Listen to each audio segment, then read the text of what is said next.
wabarakatuh. Selamat pagi semuanya. Yang terhormat Kepala Sekolah Budi Rianto SPD dan Guru Pendamping Mapel PJOK Adi Andri Pradana SPD dan teman-teman semuanya yang saya banggakan. Kami dari kelompok 6 yang beranggotakan Alif Tusada sebagai pemateri, Fauzian Noval sebagai notulen, dan Rizky Ramadan Pratama sebagai operator, Firda Putri Ramadhani sebagai pemateri, dan saya Muhammad Hasrul Fatih sebagai moderator. Rangkaian acara pada pagi ini: 1. Pembukaan, 2. Penyampaian materi, 3. Sesi tanya jawab, dan 4. penutup. Sebelum memulai pemaparan materi pada pagi hari ini, mari kita baca basmalah bersama-sama. Bismillahirrahmanirrahim. Ya, selanjutnya pemateri untuk menyampaikan materinya. Ya, terima kasih moderator. Untuk materinya yaitu bahaya seks bebas. Jadi apa itu seks bebas? Seks bebas adalah perilaku hubungan seksual yang dilakukan di luar hubungan nikah, melibatkan pasangan berganti-ganti tanpa komitmen emosional. Jadi mereka itu tidak mematuhi norma dan sosial seks.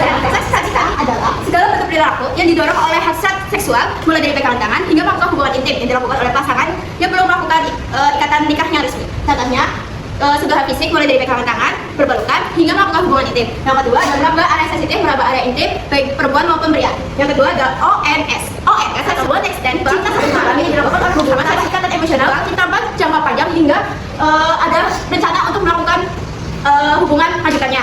Contohnya itu pertemuan di tempat hiburan seperti di bar ataupun di tempat karaoke.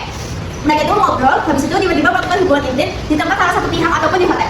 Habis itu ada hubungan sikat. Hubungan sikat adalah melakukan hubungan dalam satu malam saja, sehingga tanpa komitmen. Pasangan itu tidak mau ada rencana untuk melakukan pacaran ataupun nikah meskipun sudah melakukan hubungan intim. Yang ketiga ada cohabitation atau hidup bersama tanpa menikah. Jadi ada dua orang remaja ataupun dewasa yang menjalin hubungan romantis layaknya sebelum nikah sama sekali. Di situ mereka itu belum nikah sama sekali tanpa ikatan nikah resmi. Yang contohnya ada tinggal bersama sebelum menikah. Jadi pasangan itu sudah tinggal bersama tujuannya untuk menguji kecocokan pasangan sebelum rencananya menikah. Yang kedua adalah pasangan jangka panjang. Pasangan jangka panjang adalah pasangan yang sudah menikah selama bertahun-tahun tanpa sudah melakukan hubungan intim tanpa rencana untuk menikah. Yang keempat ada swinging. Swinging adalah di mana pasangan sudah menikah terlibat oleh pasangan lain. Habis itu baik secara bersama-sama maupun terpisah. Itu kayak dijadikan hobi atau tempat rekreasi. Contohnya ada pertukaran pasangan. Jadi ada pasangan perempuan A dan pria B bertemu dengan pasangan C, perempuan C dan perempuan laki-laki D. Habis itu di pertemuan besoknya mereka bisa pertukaran pasangan. Yang kelima ada hubungan seksual kasual, itu hubungan seksual yang dilakukan oleh pasangan tanpa ikatan emosional tanpa jangka panjang dan hubungan romantis yang serius.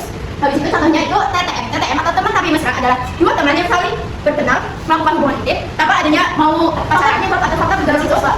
Contoh itu kurangnya edukasi seks, minimnya pengetahuan tentang kesehatan seksual, perilaku seksual yang menyimpang dan tanggung jawab seksual itu membuat remaja rentan terlibat hubungan seksual yang bebas. Jadi kehamilan dini mungkin bisa kena infeksi menular seksual. Yang kedua ada faktor lingkungan dan teman sebaya. Kita harus pintar-pintar mencari teman karena teman itu selalu berpengaruh dalam pola pikir kita. Habis itu ada keluarga broken home atau istilahnya keluarga runtuh atau yang tidak cemara, karena keluarga orang tua tersebut itu tidak memberi perhatian kepada anaknya, sehingga anaknya itu cari perhatian kepada pengaruh media sosial dan internet. Adanya konten pornografi yang mudah diakses oleh anak-anak maupun orang dewasa sehingga memicu rasa penasaran dan kecanduan hingga melakukan hal tersebut. Habis itu ada perubahan hormonal, terdapat ketidakseimbangan di fungsi sistem endokrin dan tingkat hormon seksual mengakibatkan perilaku seksual bebas yang membuat orang itu kena gangguan mental dan fisiknya. Habis itu ada penyalahgunaan alkohol atau narkoba. Setelah yang membuat pengguna meningkatkan gairah atau rasa percaya diri. Selanjutnya ada rasa bahaya seks bebas, penyakit menular seksual, contohnya ada HIV, herpes, sama hepatitis. Habis itu masalah kesehatan reproduksi dan fisik, rusaknya alat reproduksi seperti mandul atau tiba-tiba bisa kehamilan dini itu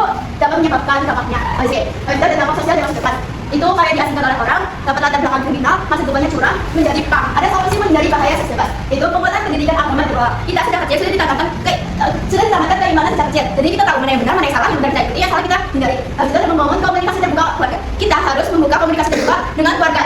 Habis itu ada pendidikan seksual yang tepat. Kita diberikan edukasi tentang kesehatan reproduksi dan penyakit penularan. Selektif dalam memilih teman. Kita harus cari teman yang positif yang menghindari pergaulan kelompok yang memiliki kebiasaan negatif. Habis itu ada mengisi waktu dengan kegiatan positif, melakukan hobi, mengembangkan bakat, mengikut organisasi. Habis itu ada penerapan aturan dan pengawasan. Orang tua harus menerapkan aturan seperti jam tidur dan penggunaan HP anak. Habis itu ada menetapkan tujuan hidup, memiliki cita-cita, dan kita harus ambisi untuk mencapai cita-cita tersebut. Nah, pencegahannya efektif menurut kelompok kami itu edukasi seksual yang pertama tahap yang benar, komunikasi dengan keluarga, dan penguatan iman dan moral untuk menghindari seksual yang beresiko. Habis itu selesai. Ya, selanjutnya sesi tanya jawab. Silakan yang ingin bertanya. Siapa? Ya, Andina, silakan. Perkenalkan, nama saya Andina dari saya Serenaka, nomor absen 3. Izin bertanya, bagaimana peran teman baik dalam membantu kita tetap berada di jalan yang benar? Dan Andina yang lagi. Saya Ya, Andina. perkenalkan, nama saya dari Perjalanan nomor absen 24. Saya ingin bertanya, bagaimana cara kita untuk ada tidak terjerumus ke pergaulan yang menjerumuskan ke seks bebas. Apakah ada yang lagi? Sudah cukup. Sehingga kami rekan-rekan untuk diskusi jawabannya.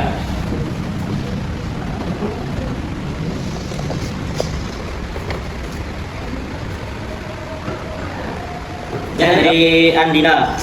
Jadi jawabannya itu yang pertama mendukung hal yang positif, misal olahraga bareng, jogging atau ngapain. Terus sebagai pengingat yang baik dan jujur, jadi kalau misal salah jalan diingatkan dan diberitahu. Dan yang terakhir menegur jika ada hal yang melenceng, misal nih pacaran terus pegangan tangan kita tegur, jangan pegangan tangan. Jadi terima. Ya, terus dengan dari Nadia, yang pertama itu menekuni hobi dan prestasi. Yang kedua memperkuat iman dan takwa seperti mengaji, sholat, dan lain-lain. Yang ketiga membatasi paparan konten negatif. Misalnya ini ada konten parkoy, apa-apa di skip, jangan ditonton. Terus yang keempat melakukan kegiatan positif, di olahraga dan lain-lain lah ya yang positif. Ya, terima kasih. Oke, terima kasih atas jawabannya. Ya, jadi kesimpulan dari bahaya seks bebas itu, seks bebas adalah penjara yang tersamar. Dibanding kesenangan sesaat, terdapat rantai panjang bahaya yang melumpuhkan fisik, merusak mental, dan memusnahkan masa depan. Pencegahan terbaik bukan sekedar edukasi tentang alat kontrasepsi, melainkan penanaman moralitas, peningkatan kualitas hubungan keluarga, dan harga diri yang kuat untuk berani menolak perilaku tersebut.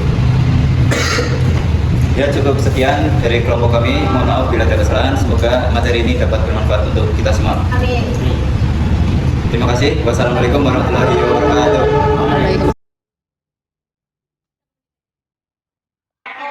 Ya, langsung ya. Apa itu jenis kelamin? Jenis kelamin adalah perbedaan antara laki-laki dan perempuan yang sudah ada sejak kita lahir. Nah, mengenal bagian tubuh kita. Coba adik-adik berdiri semua. Contoh yang salah, ya. Contoh yang salah dulu. Coba ini Mas, ini buat contoh ya. Lihatin. Contoh pegang dahi. Nah, ini salah. Jadi harus fokus ya. Oke? Harus cepat. Oke? Ikutin kata-kata saya tetapi jangan ikutin gerakan saya. Pegang telinga. Nah, ini salah, pegang hidung. Saya bilang konsentrasi, kalian jawab konsentrasi dimulai. Tepuk tangan. Tadi tepuk tangan. Konsentrasi. Konsentrasi. Sini buat semua.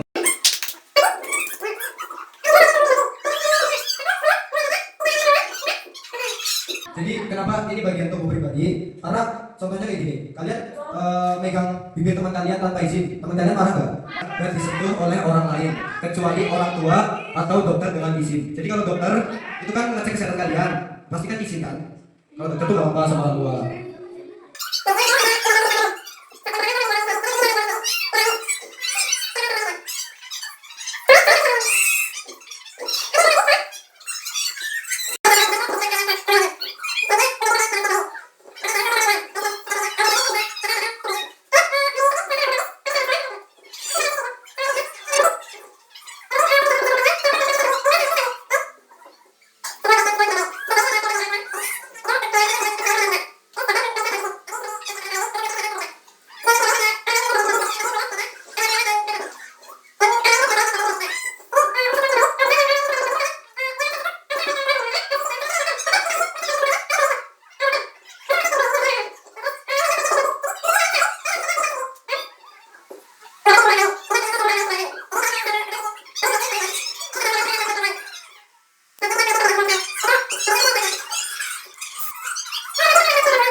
motivasiku. Jangan kamu lihat, jangan kamu sentuh, jangan kamu pegang. Kalau kamu melihatnya, menyentuhnya, memegangnya, kalau kamu Aku bilang ibu, aku bilang ayahku, aku bilang gurumu. Yeay.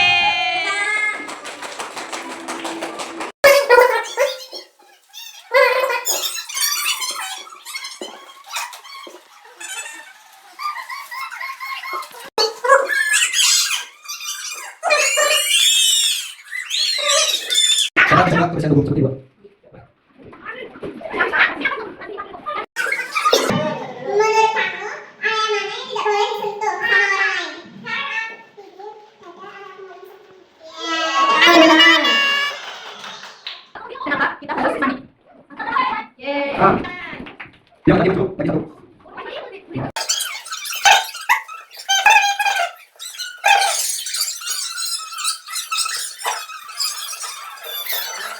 Jaga diri.